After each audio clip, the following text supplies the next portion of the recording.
Dan ketika karung itu jatuh, kepala-kepala lain itu keluar menggelinding di sekeliling kakinya.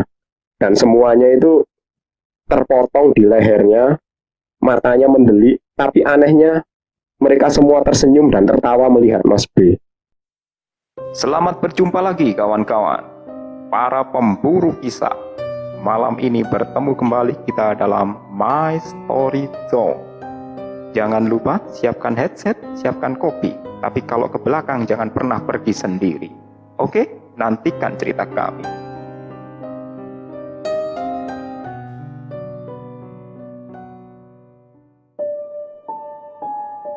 Halo sobat pemburu kisah, jumpa lagi kita di fragmen kali ini. Ada saya dan di sebelah saya Kang Surya. Halo Pak Jack, gimana kabarnya? Baik Kang Surya. Oke, sobat pemburu kisah, di sini Kang Surya sudah mempunyai sebuah cerita untuk fragmen kali ini. Kisahnya tentang apa Kang Surya? ya ini kisah dari seseorang ya yang ibaratnya waktu itu dia diprank sama hantu, katanya sih gitu. Iya, sebagai informasi kisah ini kita dapatkan dari seseorang, ya anggap saja inisialnya siapa ya? Ya, kebetulan orangnya nggak mau disebutkan namanya ya. Cuman memang ya bersedia aja kisahnya kita angkat dan diceritakan kembali dengan versinya Mystery Zone. Betul. Anggap saja ini Mas B lah ya. Ya boleh Mas B gitu, Mas A, Mas B ya. Oke, Kang Surya bisa dilanjut ceritanya Kang Surya. Oke, jadi ceritanya itu bermula dari Pak Jack. Mungkin saya awali dari Mas B itu siapa, terus settingnya berkisar di mana gitu aja. Jadi ini settingnya di daerah tempat tinggal Mas B ya di sekitar kota di Jawa Timur lah. Sementara kalau Mas B sendiri ini pekerja, jadi pekerja yang serabutan lah istilahnya. Jadi dia ini biasanya kalau nggak kerja jadi kuli hariannya gitu, kadang-kadang kebetulan di salah satu daerah tempat tinggalnya dia ini kan ada pabrik gula ya. Di Jawa Timur kan ada beberapa kota-kota yang punya pabrik gula gitu ya. Nah Mas B ini biasanya kalau lagi panenan tebu gitu itu dia biasanya diajak untuk ya istilahnya ikut-ikut ngangkut atau apa gitu lah ya, kan namanya juga kerja serabutan. Nah, ini berkisah ya tentang kisahnya Mas B itu tadi. Nah ini pada suatu waktu ya, mungkin ini ceritanya sudah agak lama ini ya, karena diceritakan kembali waktu katanya beliau ini sudah, ini beberapa tahun lalu Mas. Oh ya. Nah pada suatu waktu Mas B ini ada kendala. Jadi namanya zaman-zaman susah gitu ya. Ibaratnya dia itu sudah tanggungan anak istri, biaya hidup juga banyak. Lagi pula dia itu waktu itu ada kendala, tidak ada pekerjaan sama sekali. Jadi baik pekerjaan yang kuli tidak ada, terus musim tebu juga belum panen. Jadi Mas B ini waktu itu benar-benar dalam kondisi terpuruk lah.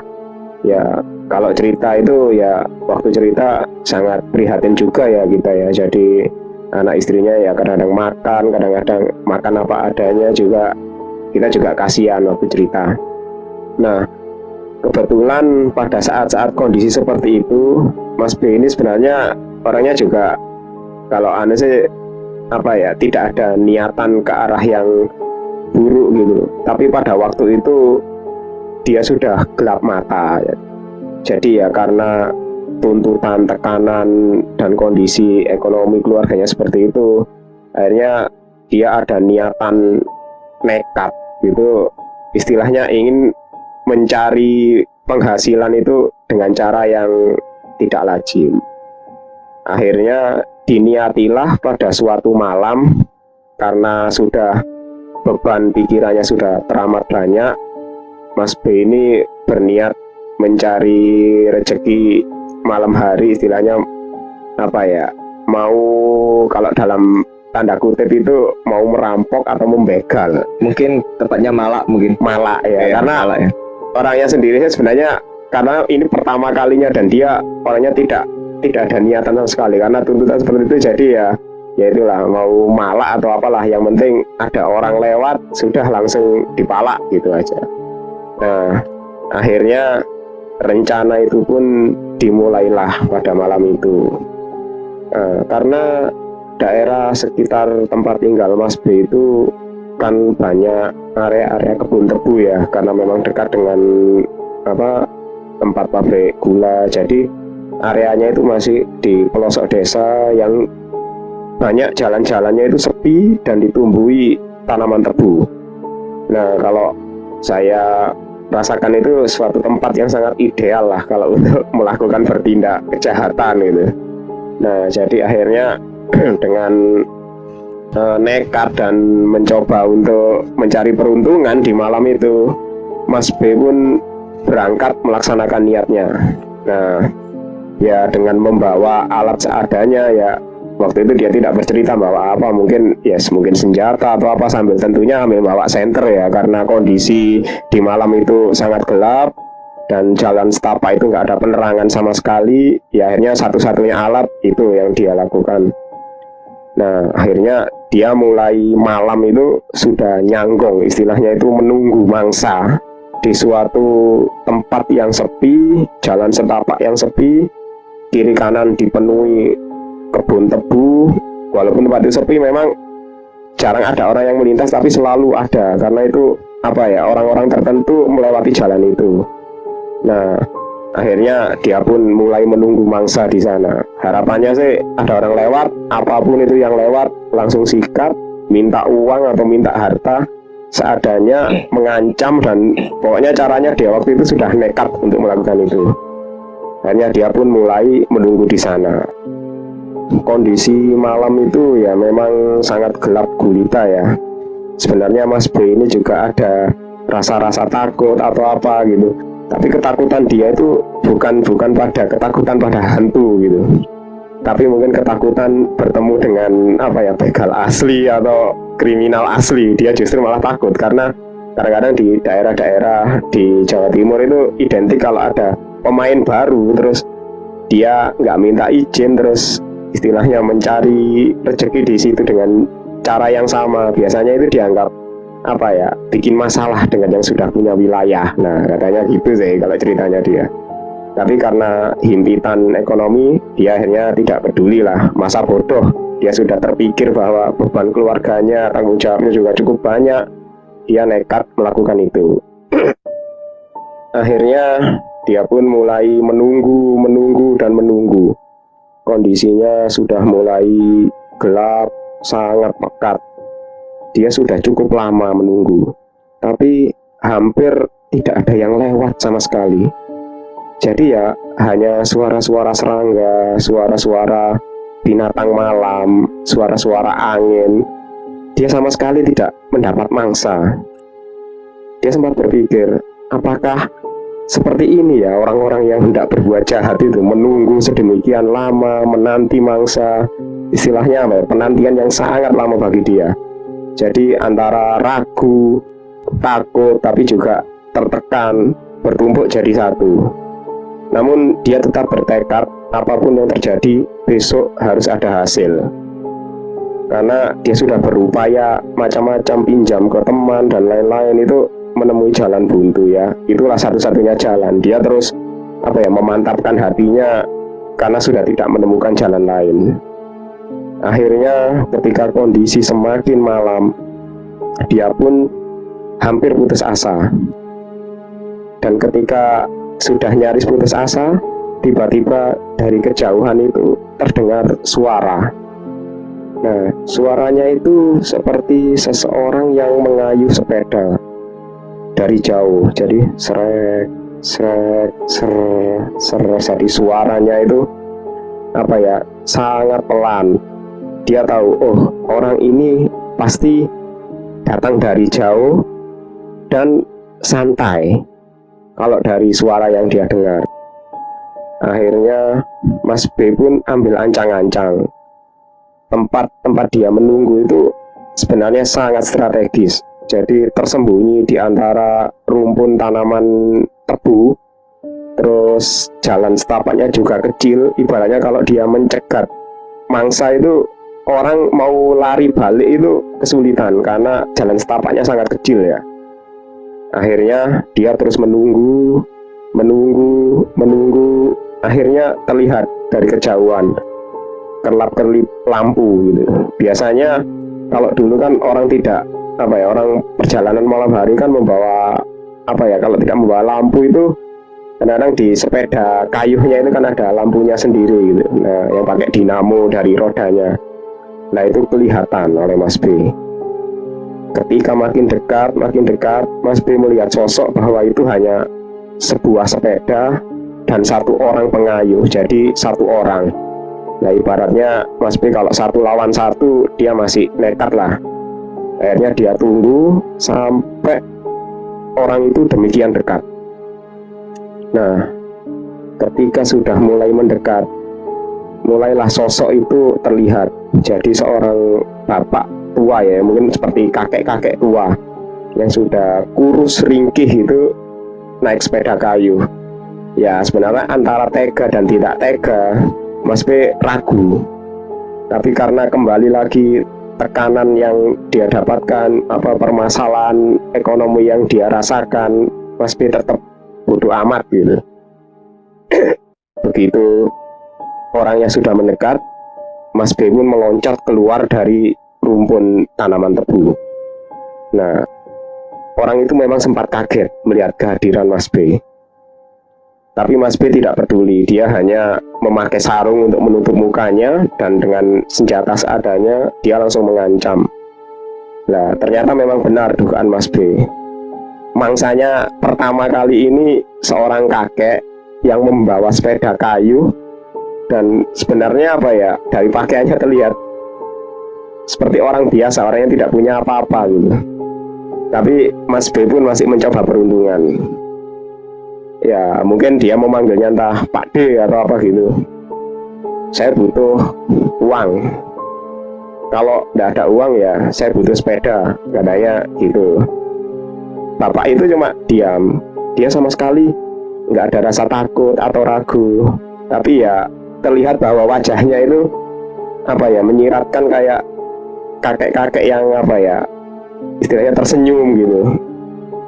Akhirnya bapak tua itu turun dan dia berkata dengan suara pelan, "Saya tidak punya apa-apa. Sepeda ini harta satu-satunya. Sebaiknya kalau mau minta ya yang lain, dan saya tidak bisa memberi apa-apa yang lain itu." Orang itu berkata gitu. Mas B masih tetap ragu antara dia nekat atau mengurungkan niatnya. Tapi karena ini sudah tengah malam, sudah lewat, dan dia ya merasa tidak ada mangsa lagi, dia pun mulai melihat sosok itu. Ya, kembali lagi dia merasa gak tega. Orang yang tua, tidak punya apa-apa, pakaiannya lusuh, sepedanya juga sepeda tua, sepeda ontel yang lama.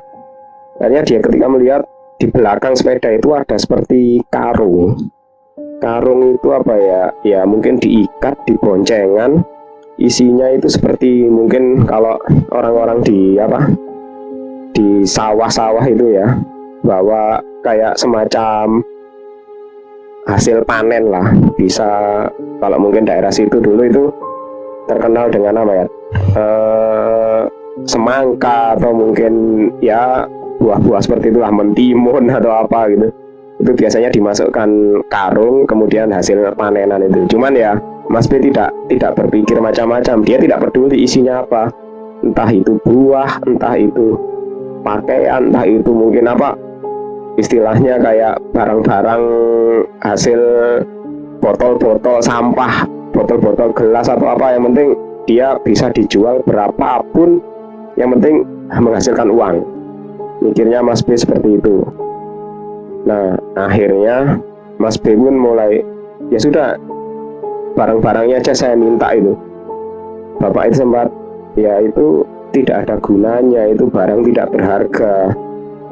Ya, saya tidak peduli, yang penting barang itu bisa saya bawa, berharga atau enggak, saya jual ke pasar pun, laku berapapun saya ambil. Akhirnya orang itu, bapak tua kakek itu ya hanya diam. Ya akhirnya mempersilahkan Mas B, karena sikapnya yang diam itu dianggap Mas B itu untuk mempersilahkan. Jadi apa ya, Mas B tidak ambil peduli gitu. Dengan lampu senternya dia menyorot, orang itu sudah sepertinya orang itu tidak akan melakukan perlawanan, dia hanya diam memegangi sepedanya. Ya Mas B pun akhirnya mendekati ke belakang, melepas ikatan karung itu dan menariknya. Sepertinya berat sekali karung itu. Wah, ini isinya ini kalau bukan mentimun, semangka ya, apa ya, mungkin kelapa atau mungkin barang-barang, mungkin pakaian, mungkin ya, pakaian yang bisa dijual gitu. Wah, akhirnya Mas B pikirannya sudah mulai senang karena artinya orang ini bohong gitu. Nah, akhirnya sambil memperhatikan bapak-bapak itu, Mas B pun menyeret karung itu dari sepeda agak jauh gitu. Dia pun menggunakan lampu senternya untuk mencoba membuka. Pikirannya Mas B waktu itu sederhana. Kalau barang-barang ini memang apa ya, berharga, misalkan buah-buahan yang kondisinya masih baik, Mas B mungkin mengambil sebagian, kemudian sisanya dikembalikan ke bapak itu karena dia masih ada rasa tidak tega gitu. Tapi karena dia benar-benar butuh, akhirnya dia coba membuka di situ, dan bapak itu ya diam saja, pasrah gitu. Akhirnya Mas B pun melepas ikatan karung itu dengan lampu senternya yang sedikit samar-samar. Dia mencoba melihat di dalamnya. Oh, ternyata di dalamnya seperti gelap-gelap, seperti semangka atau buah kelapa gitu. Akhirnya dia pun merogoh. Oh iya, ternyata benar. Jadi ada kayak semacam apa ya, serabut-serabut kelapa, kayak serabut-serabut kelapa yang kering gitu. Jadi mungkin ini apa ya, kelapa yang sudah dipecah gitu, ditinggalkan dalamnya saja dan sebagian serabutnya yang masih menempel. Ya mungkin kalau beberapa sih diambil sebagian, dijual lumayan laku lah, kelapa-kelapa yang sudah tua begini ya. Akhirnya Mas B mulai berencana mengambil 1, 2, 3 atau berapa buah kelapa tua itu, diambil yang melalui apa, serabut-serabutnya itu ditariknya sama Mas B keluar dari karung. Begitu pertama kali dia menarik serabut kelapa itu keluar dari karung, Mas B langsung terdiam. Serabut kelapa dan buah kelapa yang dia pegang di tangan kiri, yang dirasa seperti serabutnya itu, ternyata itu adalah rambut, dan itu adalah kepala manusia yang masih terpotong di bagian lehernya dan mengeluarkan darah. Mas B pun terkejut, dijatuhkanlah karung sekaligus apa yang dia pegang itu tadi. Dan ketika karung itu jatuh, kepala-kepala lain itu keluar menggelinding di sekeliling kakinya, dan semuanya itu terpotong di lehernya, matanya mendelik. Tapi anehnya mereka semua tersenyum dan tertawa melihat Mas B. Mas B pun tidak bisa berbuat apa-apa, apalagi ketika dia melihat kakek yang tadi membawa sepeda. Wajahnya itu ternyata tersenyum, dan mukanya itu menunjukkan wajah-wajah yang sangat menyeramkan, pucat, putih gitu, terus matanya merah dan juga menunjukkan apa ya, gigi yang hitam mengerikan itu. Dan ternyata wajah-wajah dalam karung itu semuanya itu mirip semua, hampir sama dengan mukanya kakek si pengayuh sepeda.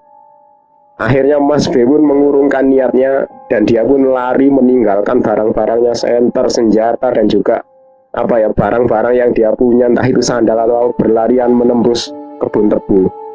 Dari itu Mas B pun kapok, istilahnya berniat pertama kali berbuat jahat, malah diprank sama hantu. Nah, akhirnya Mas B pun menceritakan kisah ini ya antara tertawa, bahagia, tapi dia juga merasa bersyukur tidak apa ya, gagal berbuat jahat kepada sesama manusia karena justru mendapat prank dari hantu ya. Mungkin hantu yang menakutkan, tapi hantu apa ya, membuat dia sadar gitu. Jadi ceritanya seperti itu ya, Mas B yang mengisahkan kepada kita gitu.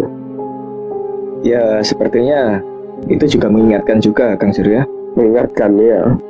Jadi apapun yang terjadi, kondisi apapun, kesulitan apapun, kita juga harus ingat jangan sampai kita ini melakukan kejahatan, terutama sama orang lain. Iya. Kalau bisa ya tetap ingat, katanya orang Jawa itu eling ya. Eling. Walaupun apapun kesulitan kita, selagi kita bisa Masih berusaha yang baik, pasti ada jalan. pasti ada jalan. Ya, tadi Mas B juga beruntung sekali. Karena apa beruntungnya? Mungkin karena ada prank dari hantu tadi sehingga dia urung berniat jahat Berniat jahat. istilahnya. Urung ada korban. Iya, dan juga nggak ada korban. Betul. Terus Mas B-nya juga tidak sampai terjerumus ke dalam kejahatan. Iya, kalau Kan sampai seperti itu. kriminal malah kasihan juga keluarganya kalau sampai benar-benar kejadian gitu ya. Ya mungkin juga harus berterima kasih juga sama Ya, kakek itu. tua tadi. Kalau nggak ada kakek tua tadi, kalau yang datang itu orang beneran mungkin Iya. lain cerita. Iya, lain cerita, dan mungkin Mas B malah bisa terus-terusan seperti itu ya. Iya, bisa terus seperti itu atau Ya, ini mungkin kalau apa? terburuknya bisa mendekam di Iya, betul. penjara atau gimana, kan tambah kasihan Ya, betul ya. keluarganya. Semoga Mas B sekarang istilahnya sukses selalu lah. Alhamdulillah mungkin Mas Ya, B sekarang semoga. sudah mendapatkan jalan yang Iya. lebih baik dari Iya. dulu ya. Betul. Ya memang setiap hidup kan pasti ada cobaannya kan. Betul ya. Selama kita mampu dan berusaha pasti ada jalan Pasti ada yang jalan. baik. Benar sekali Pak Jack. Ya itu tadi Sobat Pemburu Kisah, cerita yang cukup inspiratif. Jadi ini tadi kisah misteri horor tapi inspiratif. Betul. Bisa dijadikan motivasi kalau kita ini kesulitan dalam kondisi kepepet apapun, kita tetap ingat pada pegangan kita. Jangan pernah melakukan tindakan-tindakan yang negatif, atau mungkin paling buruk ya kejahatan tadi ya Bang Surya ya. Oke sobat, sampai jumpa di fragmen selanjutnya. Bye bye.